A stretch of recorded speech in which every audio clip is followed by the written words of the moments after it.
Hello friends, मैं इसके Saini EMAIC group पे एक बार और आपका स्वागत है। और आज हम लोग पढ़ेंगे ओलंपिक में शामिल किए गए खेल, यानी ओलंपिक्स में कौन कौन से खेल कब कब शामिल किए गए।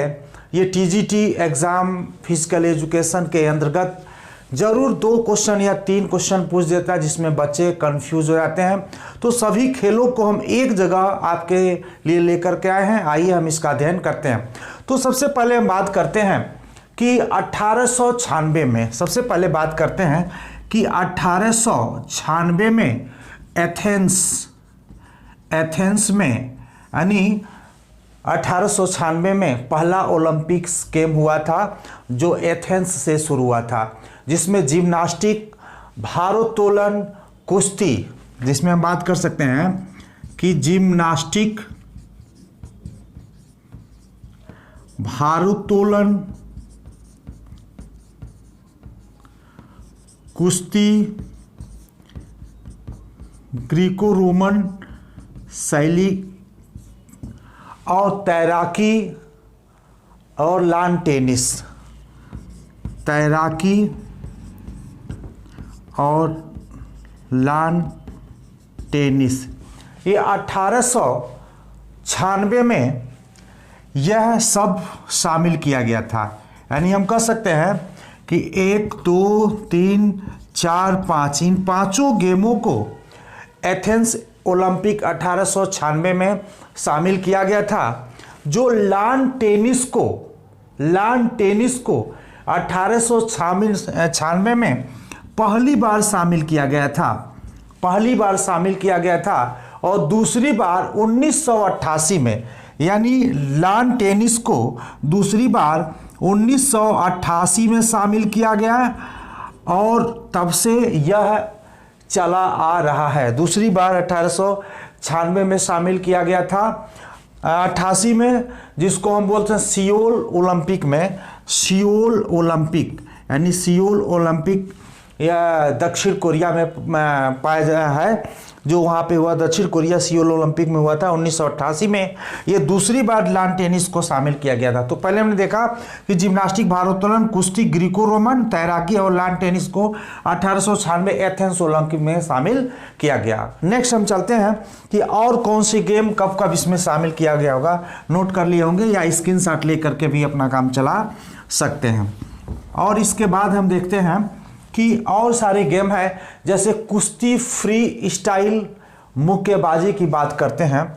कुश्ती, उसके बाद शामिल है कुश्ती फ्री स्टाइल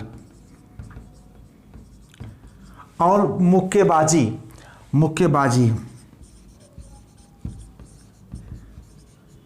मुक्केबाजी को भी शामिल किया गया था 1904 में। इन दोनों को 1904 में शामिल किया गया था सेंट लुइस ओलंपिक में। सेंट लुइस ओलंपिक में, जो संयुक्त राज्य अमेरिका में हुआ था। यानी हम कह सकते हैं कुश्ती फ्री स्टाइल और मुक्केबाजी को 1904 में शामिल किया गया सेंट लुइस अमेरिका में। और उसके बाद फुटबॉल को, हॉकी को हम देख ले होंगे कि यह कुश्ती और मुक्केबाजी को 1904 में शामिल किया गया। उसके बाद आता है आपका, उसके बाद हम बात करते हैं कि फुटबॉल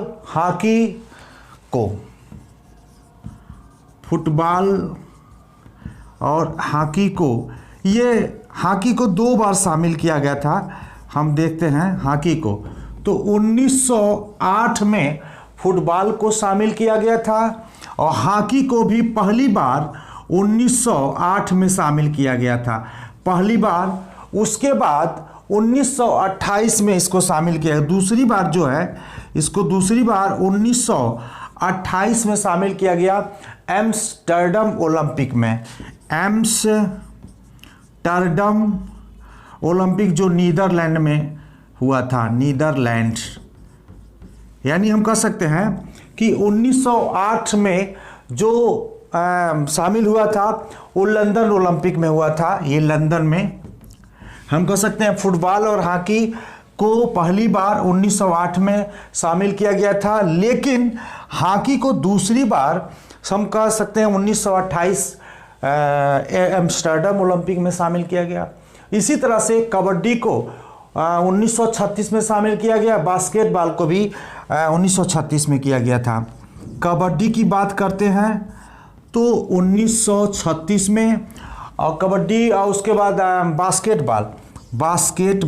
बास्केटबॉल को भी 1936 में शामिल किया गया था। 1936 मतलब बर्लिन ओलंपिक में शामिल किया गया था 1936 में कबड्डी और बास्केटबॉल को। फिर हम देखते हैं कि वॉलीबॉल और जूडो पुरुष वॉलीबॉल और जूडो पुरुष,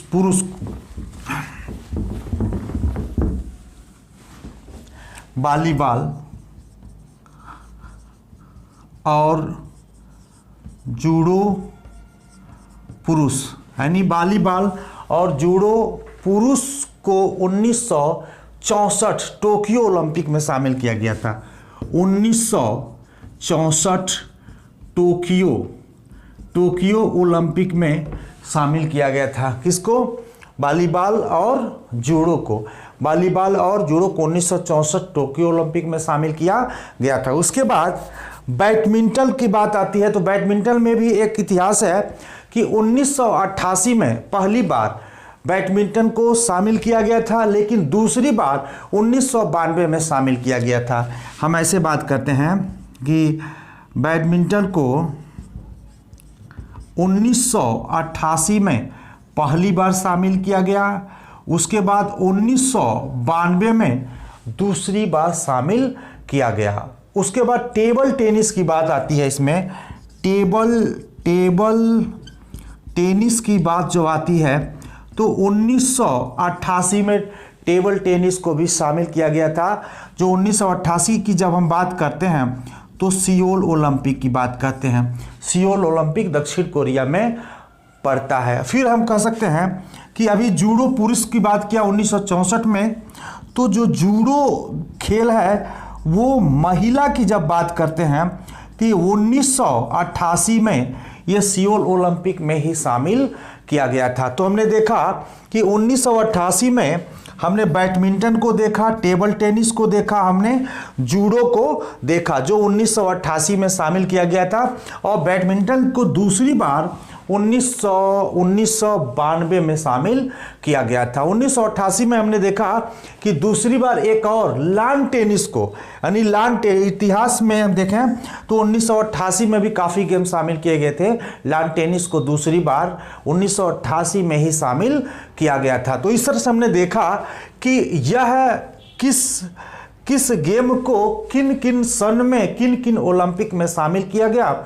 और हम नेक्स्ट आएंगे कि 2020 में होने वाले जो टोक्यो जापान में जो संभावित था, जो महामारी के वजह से, कोरोना काल के वजह से कुछ समय के लिए स्थगित किया गया है, उन खेलों में कौन कौन से गेम को शामिल किया गया। तो हम देख लें कि 2020 में 5 खेल को शामिल किया गया है। 5 खेल को हम कह सकते हैं 2020 में टोक्यो जापान, यानी टोक्यो जापान में हम कह सकते हैं कि 5, यानी टोक्यो जापान की ओलंपिक समिति है, उस समिति ने 5 खेलों को शामिल करने का सुझाव पारित किया था, और इसके लिए कुछ लोगों को क्वालिफाई भी कराया था, जैसे बेसबॉल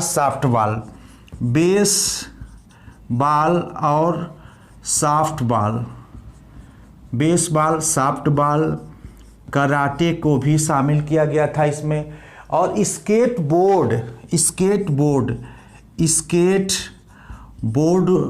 को शामिल किया गया था, और सर्फिंग को शामिल किया गया, और एक खेल और है स्पोर्ट क्लाइंबिंग। 5वां की बात करते हैं तो स्पोर्ट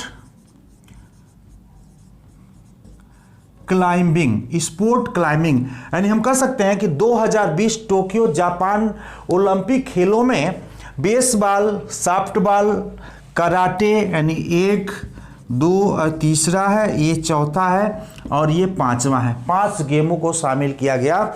तो इसमें हम देखेंगे स्पोर्ट क्लाइंबिंग के बारे में थोड़ा सा हम आपका 2 मिनट और समय इसमें लेना चाहेंगे। तो 5 game, baseball, softball, karate, skateboard, surfing और स्पोर्ट क्लाइंबिंग को शामिल किया गया 2020 टोक्यो में, जो अभी हुआ नहीं है। यह होने की संभावना है क्योंकि कोरोना काल के वजह से इसे स्थगित कर दिया गया। इसका हम और जिक्र करते हैं। स्पोर्ट क्लाइंबिंग को 3 पार्ट में बांटा गया है। यह भी एक बहुत अच्छा गेम है। इसको हम 3 भागों में बांट दिए हैं। एक है लीड क्लाइंबिंग, जिसको हम कहते हैं 1 नंबर में कह सके लीड क्लाइंबिंग। इसमें क्या होता है कि 15 मीटर का ऊंची दीवार होता है। 15 मीटर का इस लीड क्लाइंबिंग में ये 15 मीटर का ऊंची दीवार होता है। कभी कभी पूछ देता है कि लीड क्लाइंबिंग के अंतर्गत कितने मीटर ऊंची दीवारों पे खिलाड़ियों को प्रदर्शन करना होता है, चढ़ना होता है। तो 15 मिनट होता है। और इसमें टाइमिंग क्या होता है, 6 मिनट, यानी 6 मिनट के अंदर उस पॉइंट पे, उस दीवार पे चढ़ जाना है जहाँ पे चढ़ना है। तो उसमें 6 मिनट का समय होता है। उसके बाद आता है स्पीड क्लाइंबिंग। दूसरा जो आता है इसमें स्पीड क्लाइंबिंग। स्पीड क्लाइंबिंग के अंतर्गत 15 मीटर का इसमें भी दीवार होता है। 15 मीटर का इस पे भी दीवार होता है जिसमें खिलाड़ियों को चढ़ना होता है। अगर इसमें एक बार भी असफल होते हैं तो आपको दोबारा चांस नहीं दिया जाता है। और तीसरा होता है बाउलिंग। तीसरा होता है यहीं लिखते हैं, बाउलिंग होता है। इसमें क्या होता है, इसमें भी आपका बाउल्डरिंग है जिसमें 4 मीटर की दीवारें होती हैं। बाउल्डरिंग तीसरा है, बाउल्डरिंग। इसमें क्या होता है, 4 मीटर की दीवार होता है। 4 मीटर की दीवार होता है और 4 मिनट का टाइम भी होता है। इसमें 4 मिनट का टाइम भी होता है। और इसी 4 मिनट में हमें इस दीवार की सर्वोच्च चोटी है, सर्वोच्च बिंदु, 2 लोग इस पे चढ़ते हैं, उस पे चढ़ना होता है। इसी को हम कहते हैं स्पोर्ट क्लाइंबिंग, जिसको हम 3 भागों में बांटते हैं।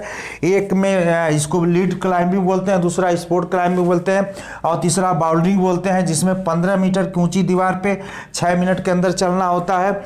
और इसमें स्पीड क्लाइंबिंग में 4 मीटर की ऊंची दीवार पे 4 मिनट में चलना होता है।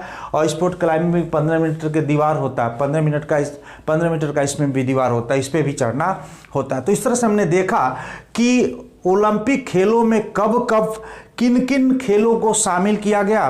नेक्स्ट वीडियो हम आपके लिए आएंगे, तो बने रहिए हमारे साथ। कहीं से कोई कमी अगर नज़र आ रही तो आप कमेंट बॉक्स में लिखें। आज के लिए इतना ही, धन्यवाद।